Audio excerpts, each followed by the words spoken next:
독한 말씀을 가지고 너희는 그의 말을 들으라 라는 제목으로 함께 은혜를 나누도록 하겠습니다. 한번 따라해 보시기 바랍니다. 너희는 그의 말을 들으라. 하나님께서 하시는 말씀입니다. 5절 말씀에 보면은 이는 내 사랑하는 아들이요 내 기뻐하는 자니 너희는 그의 말을 들으라 라고 하늘에서 음성이 하나님의 음성입니다. 그래서 우리에게 주는 그런 메시지가 됩니다.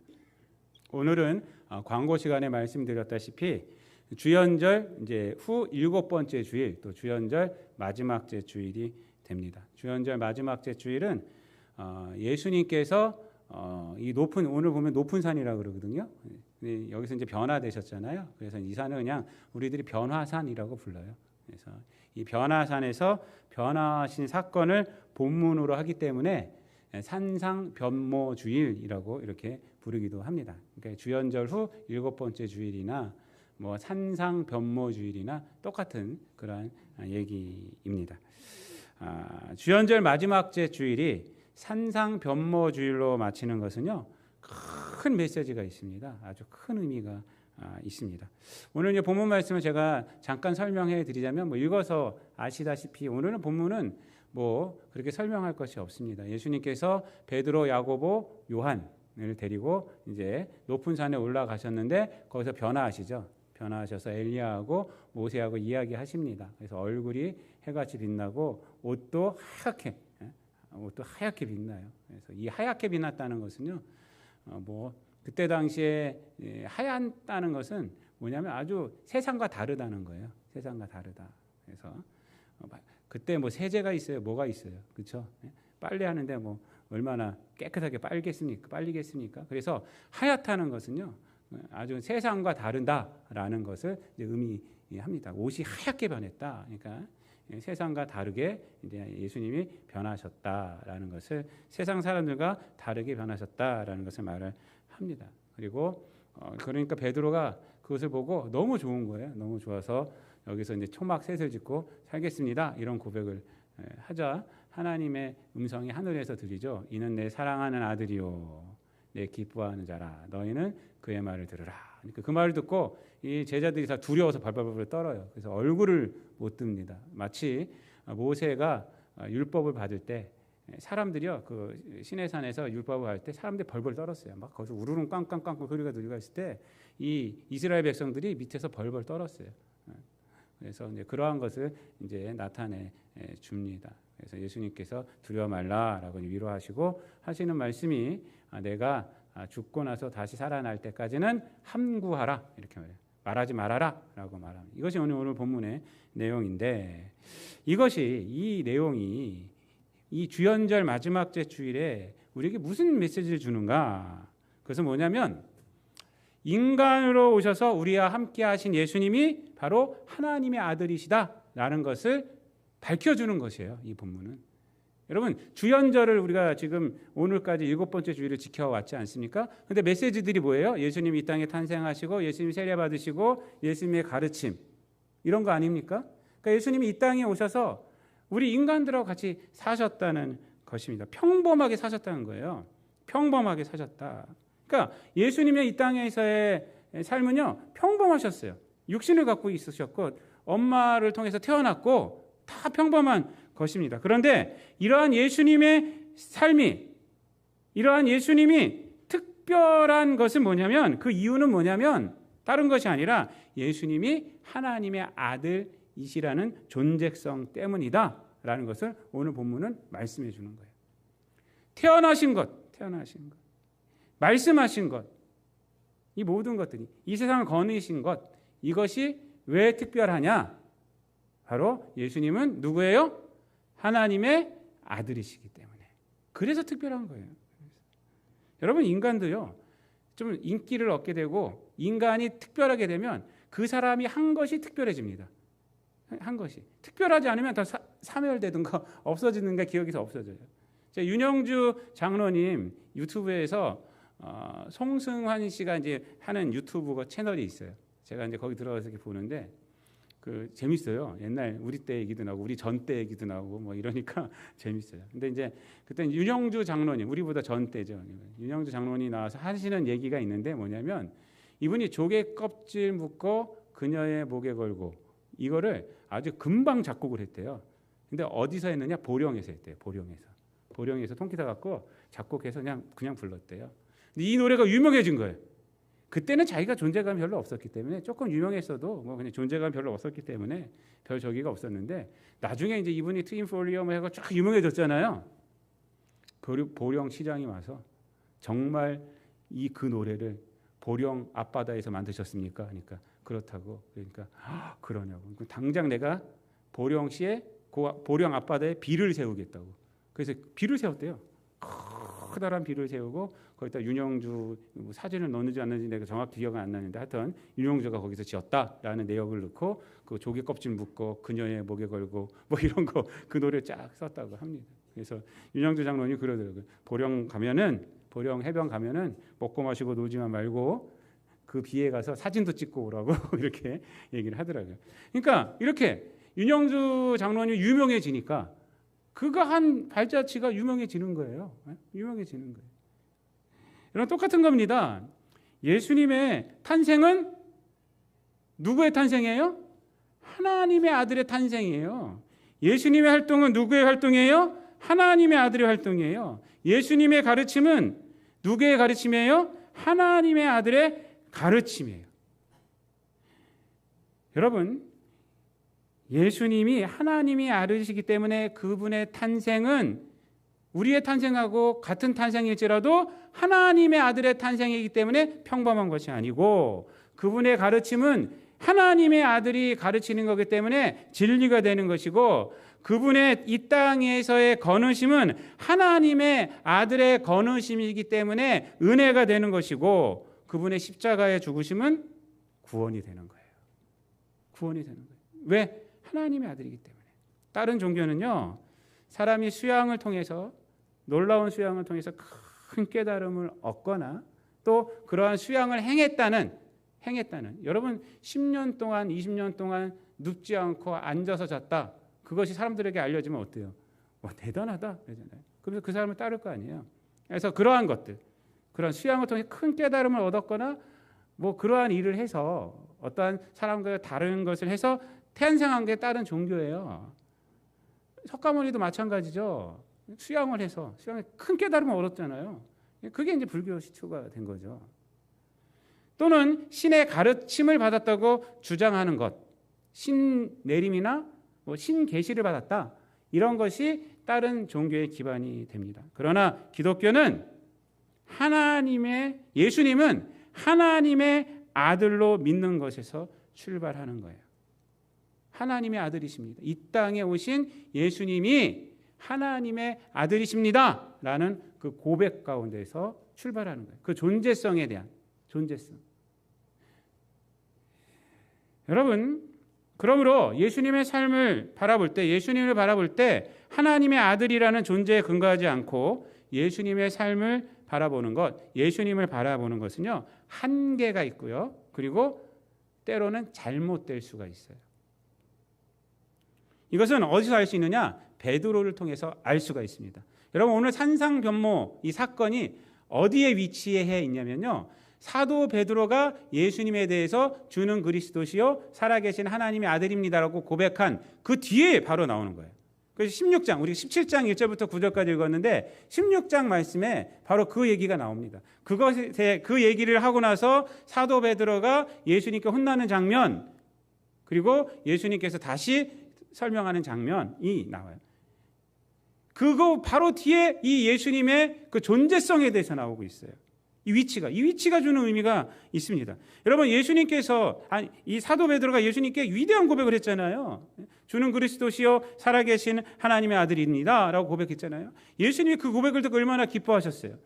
바요나 시몬아 네가 복이 있도다 하면서 축복하시고 그 고백 위에 내가 내 교회를 세운다라고 그렇게까지 말씀하셨잖아요. 그 고백은 굉장한 고백이에요. 근데 예수님은 그 고백을 듣고 무슨 가르침을 주십니까? 자기가 고난받고 십자가에 죽을 것이라는 그러한 가르침을 주세요. 그런 가르침. 그런데 예수님이 하나님의 아들이십니다. 주님이십니다. 라고 고백한 베드로가 어떻게 행동합니까? 잘 모르세요? 바로 앞장 보겠습니다. 22절 말씀 다 같이 읽습니다. 22절 16장 22절이에요. 바로 앞장 16장 22절 시작. 베드로가 예수를 붙들고 항변하여 이르되 주여 그리 마옵소서 이 일이 결코 주께 미치지 아니하리이다. 어떻게 한 거예요? 항변했다 그러잖아요. 항변했다. 여러분 그냥 예수님을 위해서 막은 것이 아니란 것이 항변했다는 것이 있는 거예요. 항변했다. 여러분 원어적인 의미로 보면은 꾸짖었다예요. 꾸짖었다. 예수님을 꾸짖은 거예요. 막은 정도가 아니에요. 막은 정도가. 여러분 베드로의 예수님에 대한 고백은 실로 위대한 고백인데 베드로의 이 위대한 고백의 내용은 했는데 내용은 위대한 것이지만 고백을 하는 베드로는 사실 왜 이러한 생각을 하겠느냐. 예수님이 하나님의 아들이시라는 그 고백이 예수님이 하나님의 아들이시라는 존재성에 근거한 것이 아니라 자기 생각에 근거한 것으로 나타났기 때문에 그래요. 그 고백이 자기 생각 아래, 자기 판단 아래에 있을 뿐이에요. 예수님이 하나님의 아들이시라는 존재성에 근거한 것이 아니에요. 그래서 예수님은요 베드로에게 그렇게 말씀하신 것이에요. 네가 한 것이 아니라 하늘에 계신 내 아버지가 알게 하신 것이다. 이렇게 말한 거예요. 그래서 예수님의 정체성을 자기 판단 아래에 두었기 때문에 그는 예수님을 막는 거예요. 예수님이 십자가에서 고난당하신다. 이것을 막는 거예요. 여러분 여기서 베드로의 바른 태도는 뭘까요? 바른 태도는 뭐예요? 하나님의 아들이시라면 정말로 그 존재를 믿었다면 왜 예수님이 저런 말씀을 하실까? 물어봐야죠. 하나님의 아들이신데 여러분 하나님의 아들이 십자가에 달려 죽는 것이 이것이 평범한 거예요? 평범한 거 아니에요. 여러분 사실 그 시대에 십자가 자체는 부인할 수밖에 없어요. 하나님의 아들이 십자가에 달려 돌아가신다? 그럼 부인할 수밖에 없어요. 그때 왜냐하면 사형틀이잖아요. 사형틀. 지금이나 우리가 십자가를 목에다 매죠. 여기다 매죠. 여기다 달죠. 반지로 만들죠. 그때 시대에 가서 그러고 다니면요. 저거 이렇게 됐다 해요. 뭐 십자가가 맨 사형틀인데. 우리는 예수님이 이제 돌아가서 십자가의 의미가 바뀌었기 때문에 그런 거죠. 그래서 베드로는 어떻게 그러면 질문해야 되느냐? 아니 하나님의 아들이 십자가에 달려 돌아가신다. 예수님 그 의미가 뭡니까? 물어봐야죠. 그 의미가 뭡니까? 이렇게 물어봐야지 거기서 항변하거나 막 예수님 꾸짖어요. 이 의미는 뭐냐면 꾸짖었다는 건 예수님 내가 당신을 고백했는데 당신이 죽으면 어떻게 해요? 나는 뭐가 돼요? 이렇게 이런 거예요. 이런 거. 내 판단이 그럼 뭐가 돼요? 사람들 앞에서 이렇게 고백하는데 당신이 죽으면 그럼 내가 이 사람들 앞에서 말한 것이 뭐가 돼요? 이렇게 항변하는 거예요. 그리 마옵소서라고 하는 거예요. 자기 판단 아래에 있었기 때문에. 예수님의 존재, 하나님의 아들이라는 존재로 고백하는 것이 아닙니다. 여러분 예수 그리스도를요 이 시대에도 마찬가지예요. 하나님의 아들로서 인정하지 않고 우리의 생각으로만 보면 복음은 이상하게 돼버립니다. 복음은 이상하게 돼요. 성경 말씀은 이상하게 돼요. 세상의 철학으로 신학을 이해하다 보면 복음을 이해하다 보면 예수 그리스도는 이념화되고 유물화돼요. 복음은 이념화되고 유물화돼요. 그리고 이념적으로만 쓰이긴 받게 돼요. 복음은.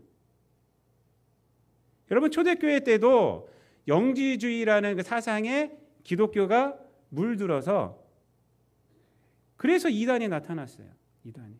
오늘날도 기독교가 이념화되어서 자기의 주장을 뒷받침하는 것으로만 쓰이는 것이 너무 많아요. 우리나라에선 지금 너무나도 그것이 너무나도 극단하게 나타났고요. 전 세계적으로 다 마찬가지입니다. 이거는 전 세계적으로 마찬가지고 역사적으로도 그랬어요. 역사적으로. 여러분 또 유물론화돼요. 복음이. 예수님이 유물론화돼요. 그게 뭐냐면 유물론이라는 게 뭐예요? 다 물질 중심적인 사고방식을 갖게 된다는 거잖아요. 이렇게 돼요. 이런 것이. 그게 해방신학이에요. 그 대표적인 게 해방신학. 예수님이 이 땅에 오셔서 가난한 자를 위해서 사셨죠. 그거는 당연한 거죠. 해방신학도 아주 온건한 해방신학은 괜찮아요. 그런데 예수님을 어떻게 소개를 하느냐? 투쟁자다. 그래서 우리도 투쟁을 해야 된다. 이렇게 나가요. 이렇게. 예수님이 그 시대의 투쟁자다. 이렇게 못 먹고 헐벗은 자를 위해서 투쟁을 했다는 거예요. 그 성전에 들어가서 다 엎어버리시고 이러셨다. 이거. 우리도 엎어야 된다. 이 세상을 엎어야 된다. 이게 뭐냐면 자기 생각 아래 뒀기 때문에 다. 예수님은 인정해요. 인정하면서 이게 뭐냐면 다 베드로처럼 항변하는 거예요. 항변하는 거. 유물화나 이념화 이거 엄청 무서운 거예요. 다 자기 생각 아래. 또 그와 반대로 또 너무 또 십자가에 대해서 너무 또 연민을 갖고 보고 있어요. 미국의 어떤 목사님이요. 그래서 이런 글을 쓰더라고요. 설교주면서 보니까 그 교회에서 아주 추석을 잘 하시는 75세의 할머니래요. 한 번도 안 빠지고 주일날 나오신대. 근데 종료주일만 빠진대요. 종료주일만. 그 다음 주 부활주일이잖아요. 그 주간에 왜 빠진지 아세요? 예수님이 십자가에 못 박은 건 제 눈을 뜨고 못 본다는 거예요. 그거는 뭐 예수님에 대해서 너무 좋아하기 때문에 그렇긴 하지만은 이걸 어떻게 설명을 해야 될지 이 목사님이 그래서 너무 끔찍하고 십자가는 너무 끔찍해요. 예수님이 거기 박혀 있다는 것은 저는 상상을 못해요. 그래서 종료주의라는 빠지고 그걸 건너뛰어서 바로 부활로 나타나는. 십자가 없는 부활이 어디 있어요? 근데 다 자기 생각 아래 둔다. 자기 생각, 자기 감정 아래 둔다.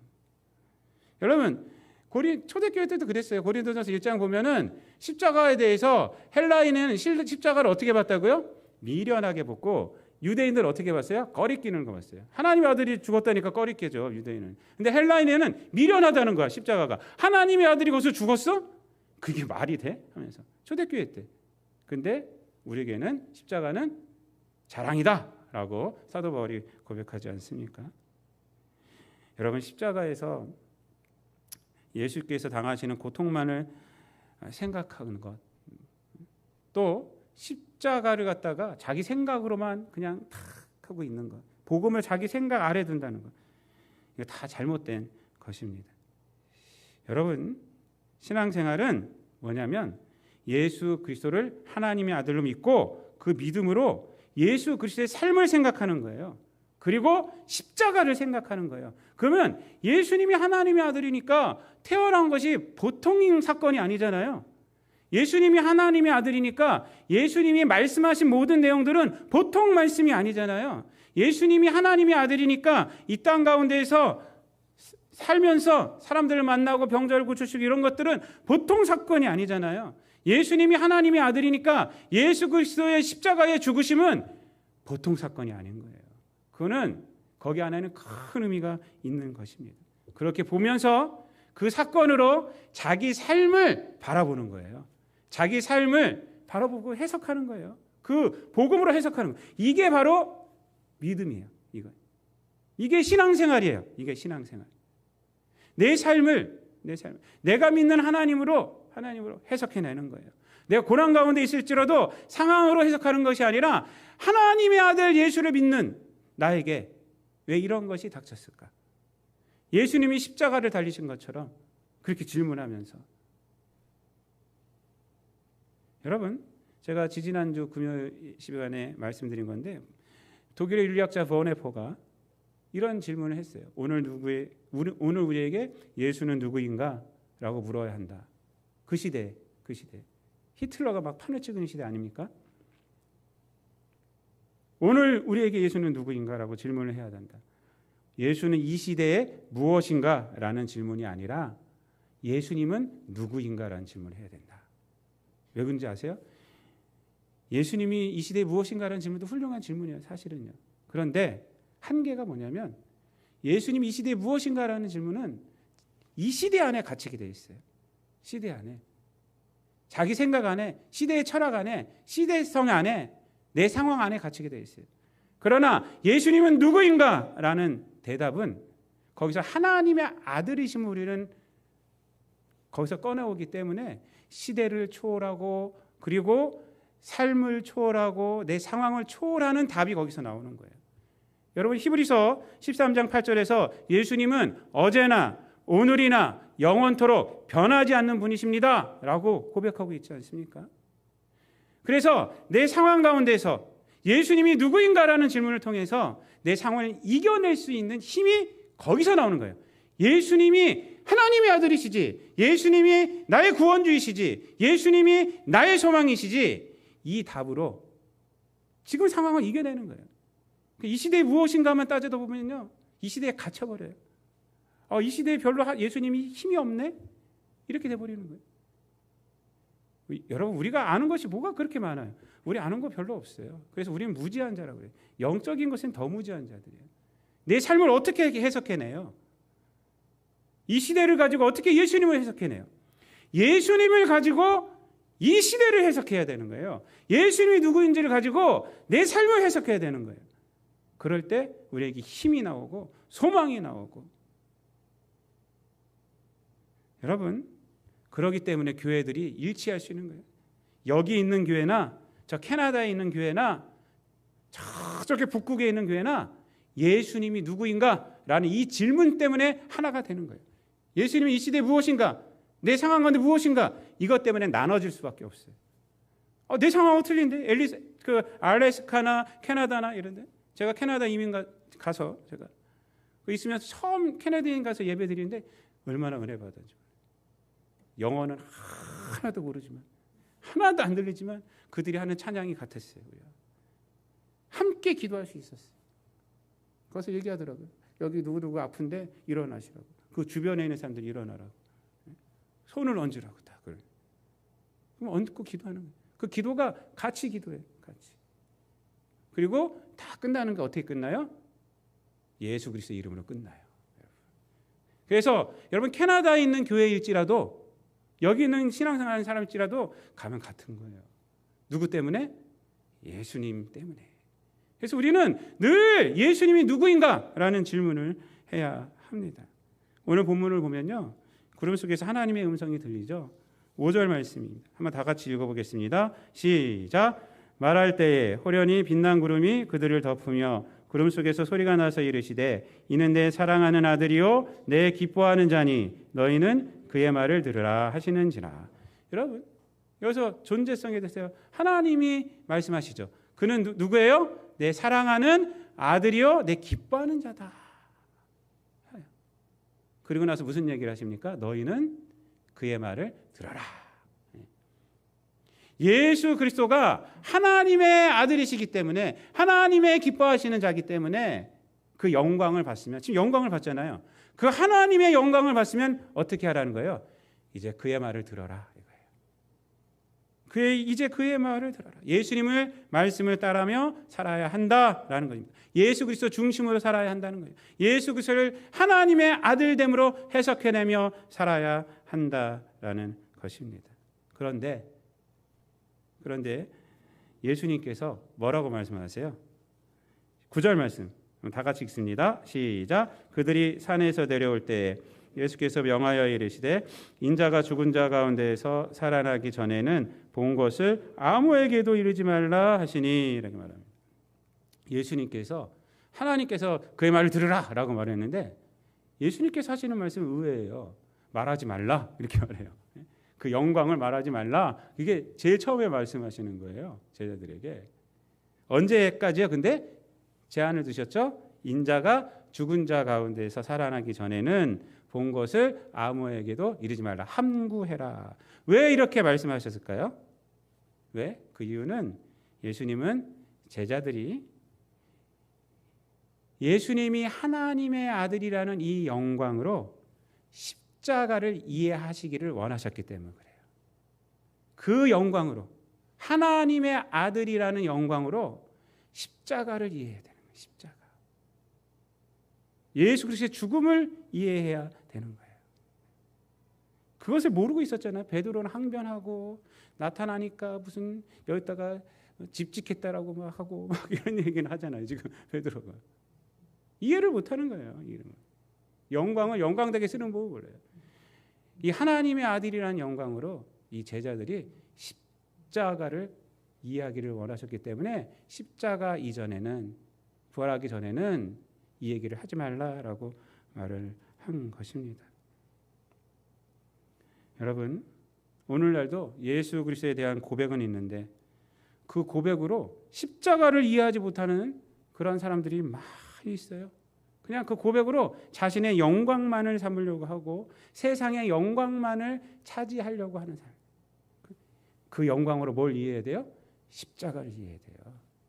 십자가를 이해할 때 우리에게 진정한 영광이 오는 것입니다. 하나님이 나를 사랑하셨어. 하나님의 아들이 죽으신 것의 의미가 뭐예요? 하나님이 나를 구원하여 주셨어. 이거 아닙니까? 하나님의 아들 되는 영광으로 예수님은 나를 사랑하여 주셨어. 나를 구원하여 주셨어. 여러분 공지영 작가 아시죠? 공지영 작가. 이분이 캐톨릭 신자예요. 개신교 신자가 안 되겠지만 안타깝더라고요 제가.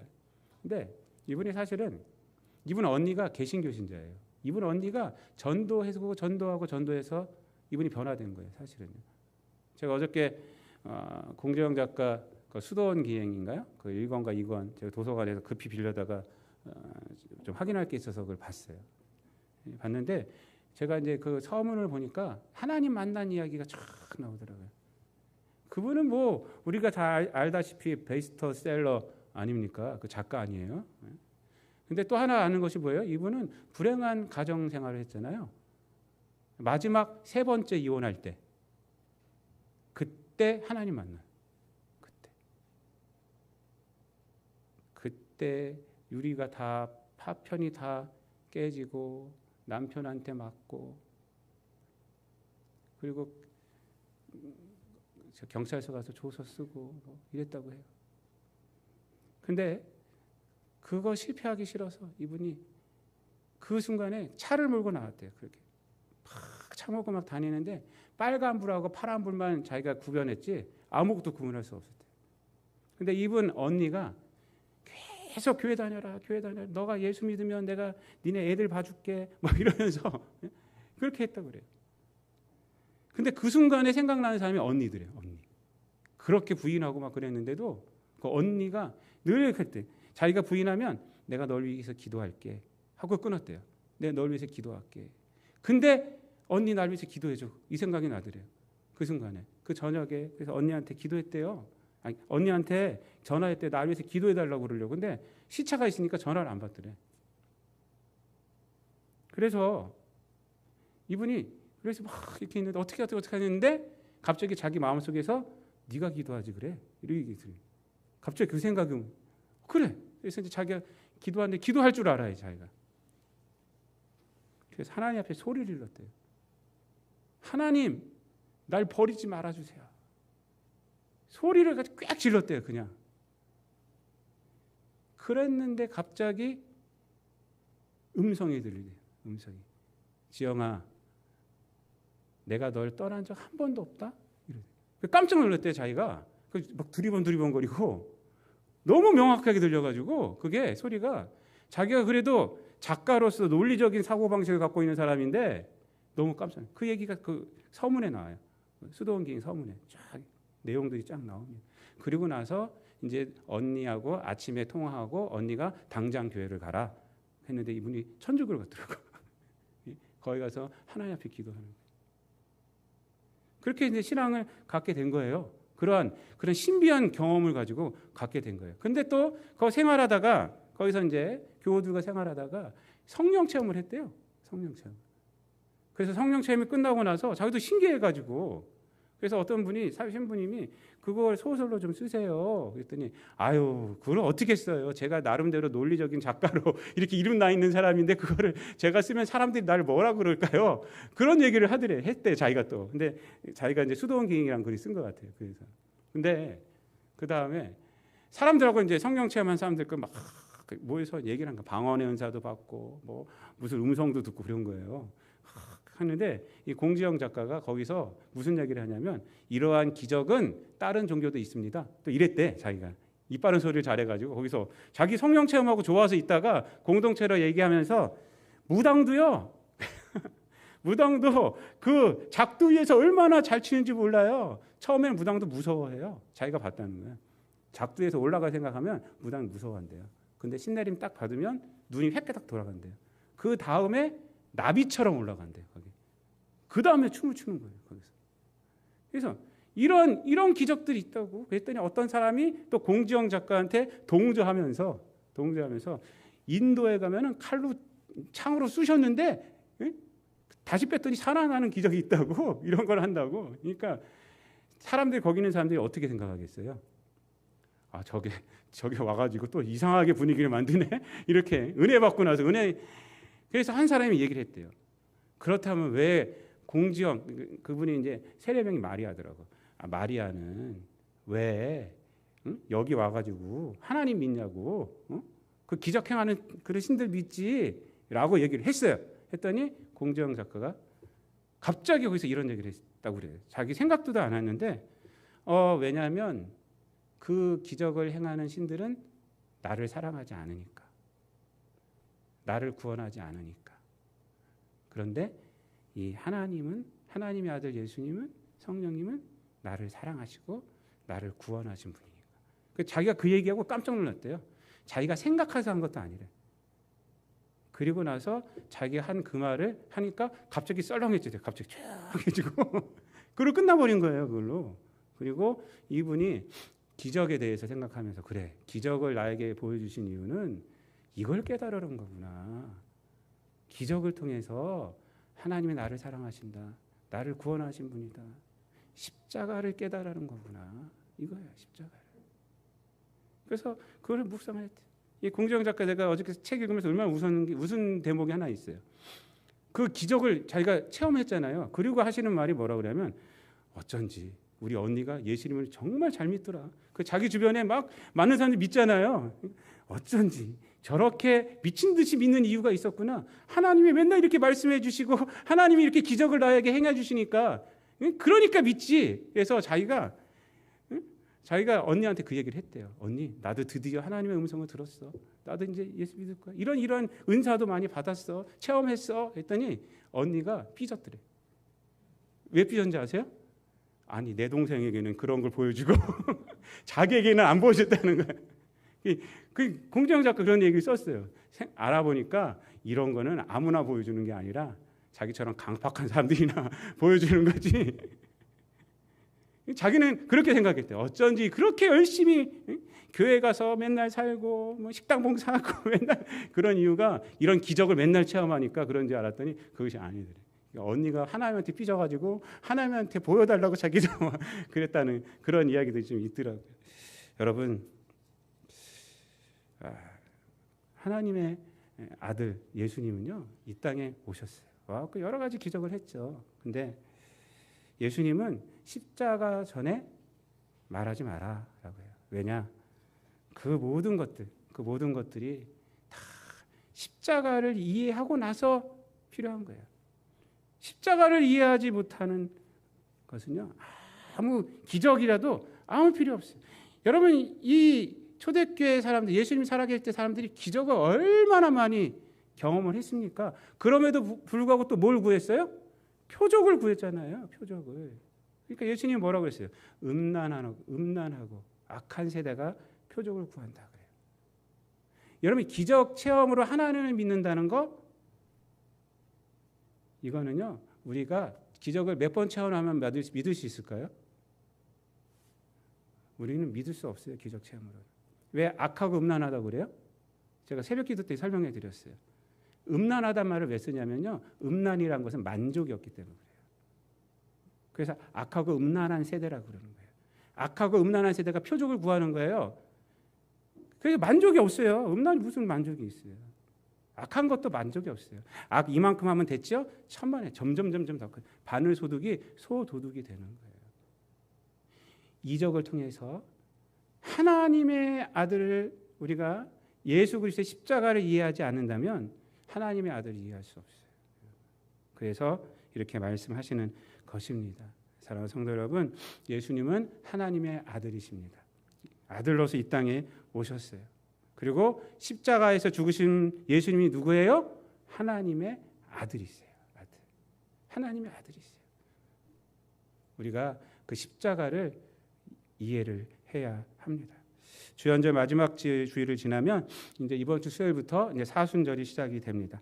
사순절은 특별한 기간이죠. 그러나 슬픔으로 또 고행으로 하는 그런 기간은 아닙니다. 나를 사랑하여 주신 하나님의 아들, 나를 구원하기 위해서 이 땅에 육신을 입고 오신 그 하나님의 아들 예수님이 십자가를 지셔서 나를 구원해 주셨어라는 것을, 그 은혜를 회복하는 기간이 바로 이 사순절 기간이 됩니다. 뭐 예수님의 고행에 참여한다고 나를 뭐 십자가에 못 박고 이러지 마시고 하나님의 은혜를 묵상하는 기간, 그 은혜가 나에게 회복되어지는 기간, 그 은혜를 사람들에게 전달하는 기간. 그래서 금식하고 회개하는 것이에요. 그 기간에 금식하고 회개하는 거예요. 그래서 주연절을 지나 사순절을 맞이하는 우리 모든 성도님들이 하나님의 아들 예수 그리스도에 대한 신앙 고백과 함께 그분의 십자가의 능력이 되는 그런 삶을 살아가시기를 우리 주님 예수 그리스도의 이름으로 축원드립니다. 기도하겠습니다. 하나님 감사합니다.